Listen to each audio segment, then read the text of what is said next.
বলার জন্য এই 1 মিনিট সময় চেয়ে নিলাম আপনার কাছে। সেটা হচ্ছে একজন দেশের অর্থমন্ত্রী মিস্টার এক্স যেদিন প্রথম অফিস করলেন তিনি দেখলেন তার টেবিলে 3টা খাম, তিনি এবং উপরে লেখা কোনো সমস্যায় পড়লে এই খামটি খুলবেন। তো খাম নাম্বার 1 খুললেন তিনি। একটা সময় দেখলেন যে খুবই অবস্থা খারাপ, দেশের মানুষের চাহিদা পূরণ করা যাচ্ছে না, অর্থনীতির অবস্থা খারাপ। তিনি খাম খুলে দেখলেন লেখা আগের সরকারকে দায় দিয়ে দিন, এবং তিনি সেটা করলেন। দেখলেন যে সব সমস্যা মোটামুটি একটু মানুষ একটু বুঝেছে। আরো কিছুদিন পরে যখন আবার সমস্যা এরকম বেড়েছে তিনি দ্বিতীয় খামটা খুললেন, সেখানে লেখা বিরোধী দলকে দায় দিয়ে দিন। তো তিনি বিরোধী দলকে দায় দিলেন। আরো কিছুদিন পর যখন দেখলেন যে আর পারা যাচ্ছে না, চলবে না, তখন তিনি তৃতীয় খামটি খুললেন, এখানে লেখা যে আরো 3টি খাম বানান এবং আপনি পদত্যাগ করুন আপনার পরবর্তী অর্থমন্ত্রীর জন্য। মাননীয় স্পিকার, সরকারের অংশ হিসেবে আমরা চাই না এই বাজেট আমাদের ব্যর্থতার দলিল হোক।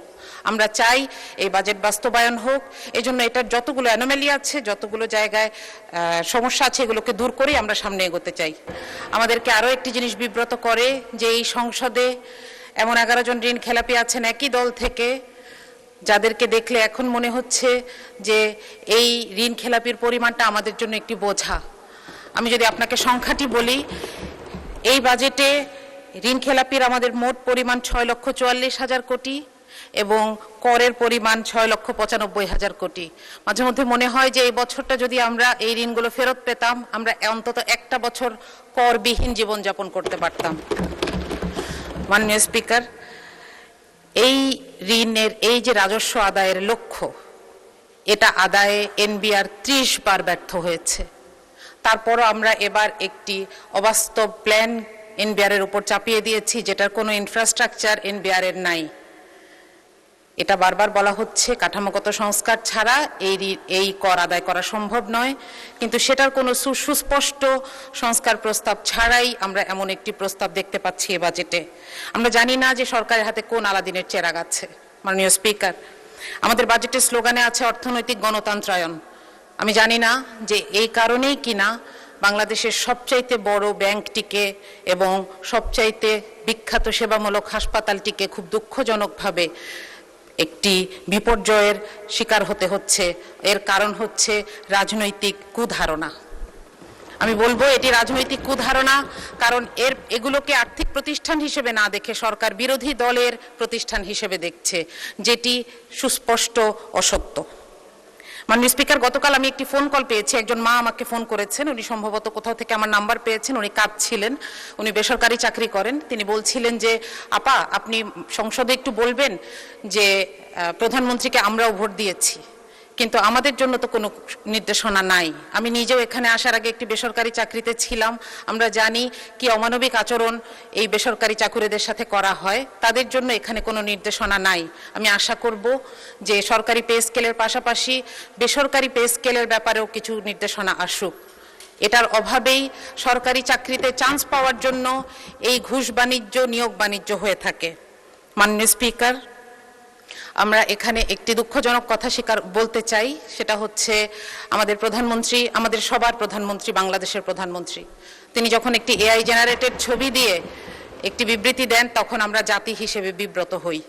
আমি আপনাকে অনুরোধ করব, আপনার মাধ্যমে প্রধানমন্ত্রীকে অনুরোধ করব এই ব্যাপারে তাকে যারা ইনফরমেশন দেন তাদের সাথে এই ব্যাপারটি ক্লিয়ার করে নেওয়ার জন্য। মাননীয় স্পিকার, আমি একটু শিক্ষা বাজেট নিয়ে বলতে চাই। আমি একজন শিক্ষক, সেই জায়গা থেকে আমি একটু শিক্ষা বাজেটের ব্যাপারে কথা বলতে চাই। প্রথমত, এখানে 5%-এর একটি কথা বলা হয়েছে যে এটি ধীরে ধীরে অর্জন করার চেষ্টা করা হবে, কিন্তু এটার কোনো টাইম বাউন্ড রোডম্যাপ নাই।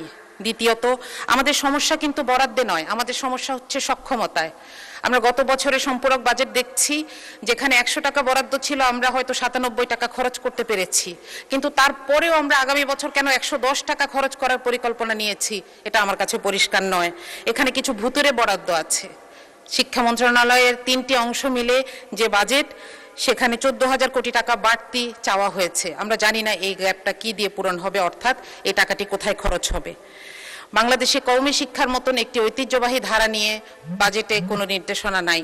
মাননীয় স্পিকার, এই যে বিভিন্ন ধরনের বিভিন্ন ডিসিপ্লিন আছে আমাদের দেশে, সেগুলোর ব্যাপারে সুনির্দিষ্ট নির্দেশনা দরকার বা পলিসি দরকার।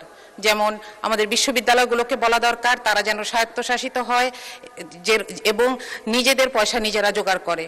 এটা কোত্থেকে জোগাড় করবে? তাদের গবেষণার মাধ্যমে, মানুষের সমস্যা সমাধানের মাধ্যমে জোগাড় করে, যেভাবে সারা পৃথিবীর বড় বড় ভার্সিটিগুলো চলছে। আমাদের যদি এখানে আমরা বলি যে আলিয়া মাদ্রাসাকে বলি যে আপনারা মান উন্নয়ন করেন, আমরা আপনাদেরকে এমপিওভুক্ত শিক্ষা প্রতিষ্ঠানগুলোর সমান পয়সা দিব। আমরা যদি বলি যে জাতীয় বিশ্ববিদ্যালয়কে বলি আপনারা এমপ্লয়মেন্ট তৈরি করেন, আপনাদেরকে আমরা ভর্তুকি দিব কিংবা আপনাদেরকে আমরা বরাদ্দ দিব। এভাবে তাদের সামনে সুনির্দিষ্ট লক্ষ্য ঠিক করে দেওয়া প্রয়োজন, মাননীয় স্পিকার। সুতরাং এইখানে শিক্ষা বাজেটে বিশেষ করে আমাদের আরও বেশি স্পেসিফিক এবং বিস্তারিত বাজেটের নির্দেশনা প্রয়োজন।